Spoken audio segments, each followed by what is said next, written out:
UP board class 12 में biology के paper में पहला जो क्वेश्चन होता है बहुविकल्पी का होता है, जिसमें 4 नंबर के 4 क्वेश्चन बहुविकल्पी आते हैं।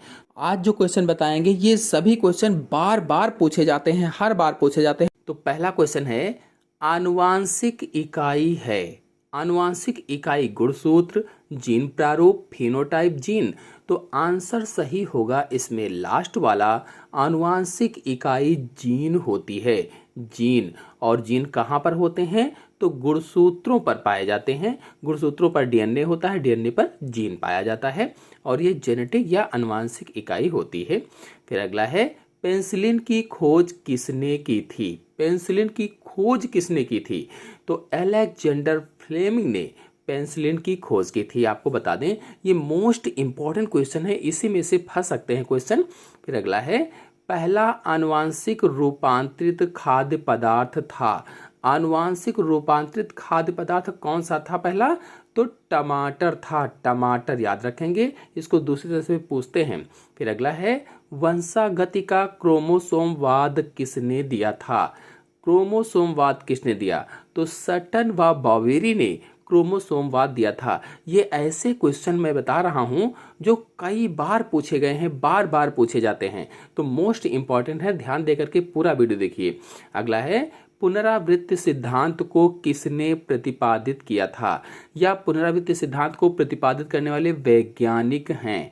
तो हैकल वैज्ञानिक ने पुनरावृत्ति सिद्धांत को प्रतिपादित किया था।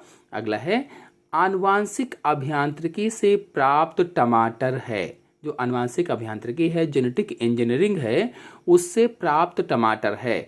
तो आंसर सही होगा इसमें पहला, फ्लेवर सेवर है। Flavour saver. नेक्स्ट क्वेश्चन है, आनुवांशिकी का जनक किसे कहते हैं? तो आनुवांशिकी का जनक ग्रेगर जॉन मेंडल को कहा जाता है। हम सभी लोग जानते हैं आनुवांशिकी के पिता या जनक कौन है? ग्रेगर जॉन मेंडल हैं। नेक्स्ट क्वेश्चन है, सजीव तथा निर्जीव के बीच की कड़ी माना जाता है। सजीव और निर्जीव के बीच की कड़ी कौन सा होता है? तो जो विषाणु है ये सजीव और निर्जीव के बीच की कड़ी माना जाता है। अब यहीं पर प्रश्न घुमाया जा सकता है कि पौधे और जंतुओं के बीच की कड़ी कौन है? तो पौधे और जंतुओं के बीच की कड़ी युगलीना होता है, युगलीना। फिर अगला है, द्विनिषेचन क्रिया होती है। मोस्ट इंपॉर्टेंट क्वेश्चन आप लोगों को बता रहे हैं, ये सभी क्वेश्चन बार बार पूछे जाते हैं, ध्यान देकर समझेंगे, पूरा वीडियो देखेंगे।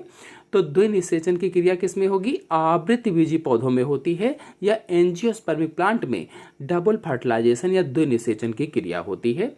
नेक्स्ट क्वेश्चन है, जैव प्रबलता का उदाहरण है। जैव प्रबलता का उदाहरण गोल्डन राइस होता है, गोल्डन राइस। नेक्स्ट क्वेश्चन है, निषेचन की खोज किसने की थी? तो निषेचन की खोज स्ट्रासबर्गर ने की थी, स्ट्रासबर्गर ने। अगर पूछा जाए द्विनिषेचन की खोज किसने की? तो द्विनिषेचन की खोज नवासिन ने की थी। नेक्स्ट क्वेश्चन है, पॉलीमरेज श्रृंखला अपक्रिया का कार्य है। पॉलीमरेज श्रृंखला अपक्रिया का कार्य क्या होता है? तो डीएनए वर्धीकरण होता है, डीएनए वर्धीकरण। नेक्स्ट क्वेश्चन है, बीटी इंगित करता है। बीटी क्या इंगित करता है? तो बी से बैसिलस और टी से थोरेंजिएसिस होता है, यानी बैसिलस थोरेंजिएसिस। नेक्स्ट क्वेश्चन है, निम्नलिखित बीटी फसलों में कौन सी फसल भारत में किसानों द्वारा उगाई जाती है? कौन सी फसल ऐसी है जो भारत में किसानों के द्वारा उगाई जाती है? तो पहला ऑप्शन से होगा, कपास फसल है। फिर अगला है, द्विनिषेचन की खोज किसने की थी? देखिए कई बार क्वेश्चन पूछा गया है, और द्विनिषेचन की खोज नवासिन ने की थी। है बीटी कपास किसके प्रति प्रतिरोधी है? तो आंसर सही होगा इसमें कीटों के प्रति प्रतिरोधी है, कीट नहीं लगते हैं इसमें। फिर नेक्स्ट क्वेश्चन है, बीटी कपास के निर्माण में सहायक जीवाणु का नाम बताइए। यानी बीटी कपास जब बनाई जाती है तो इसमें कौन सा जीवाणु योगदान देता है? तो बैसिलस थोरेंजिएसिस, क्योंकि उसका नाम ही पहले लगा हुआ है, बैसिलस थोरेंजिएसिस सहायक जीवाणु का नाम है। अगला है, प्रभाविता का नियम किसने दिया था? कई बार क्वेश्चन पूछा गया है, तो प्रभाविता का नियम मेंडल ने दिया था, मेंडल ने। नेक्स्ट है, सरीसृप और पक्षियों के बीच की कड़ी है। आर्कियोपेटेरिक्स सरीसृप और पक्षियों के बीच की कड़ी है। नेक्स्ट है, सिरका किससे प्राप्त होता है? तो एसिटोबैक्टर से सिरका प्राप्त होता है। नेक्स्ट क्वेश्चन है जीन उपस्थित होते हैं। जीन कहाँ पर उपस्थित होंगे? तो जीन गुणसूत्रों पर उपस्थित होते हैं। नेक्स्ट क्वेश्चन है निम्नलिखित में से कौन वायु प्रदूषक गैस है और अम्लीय वर्षा बनाता है?